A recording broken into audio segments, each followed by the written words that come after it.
Season 1, Episode 7, The Photographer Who Found a New Focus. In this story, we meet David, a photographer who spent his life capturing moments of beauty, only to find himself unable to see the picture of his own future.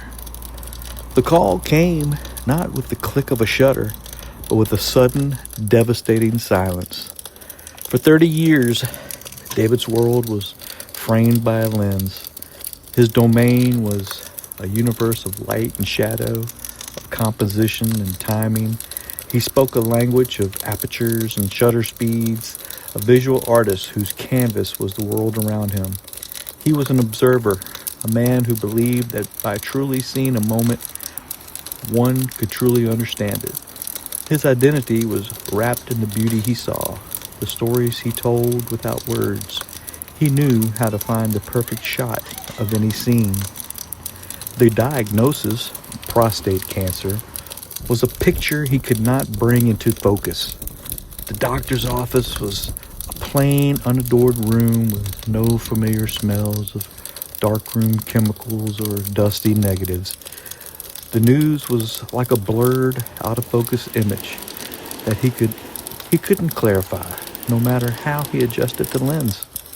He felt his carefully constructed identity as an artist, a man of vision, began to dissolve. He could show others the beauty in the world, but he didn't know how to find the beauty in his own life anymore. He came home that day and felt like he was looking at the world through a dirty lens. He watched his wife, Lisa, hum to herself as she cooked, and the familiar rhythm felt like a cruel joke.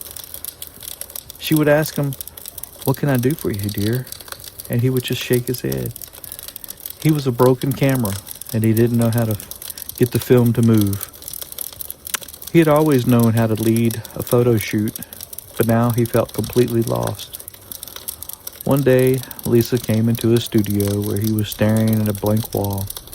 She didn't push him to talk, but instead she quietly put a photo album on the table, a collection of his early work, photos of her and his kids. She sat down beside him and she took his hand and she said, "David, you always told me that the most powerful photos aren't the ones with the perfect lighting, but the ones with the perfect story. You have to start seeing the story again, remember?" Her words were a mirror showing him a reflection of the man that he used to be. That night, Lisa helped him to find a support group, a circle of men who met not in a sterile clinic, but in a small community center. He was skeptical, thinking it would be a place of blandness and despair. Instead, he found a different kind of composition, one that was filled with a different kind of light. They were men who had seen the same blurred image that he had. They spoke not of their illness, but of their lives, their kids, their passions, their fears. They shared their campfire cancer survivor stories. There was a retired landscaper, a man with simple beauty, and he spoke how he had learned to appreciate the unquantifiable things in life, love, friendship, and laughter. He said that his prostate attitude wasn't about taking a perfect photo, but it was about having the courage to put down the camera and to just live in a moment.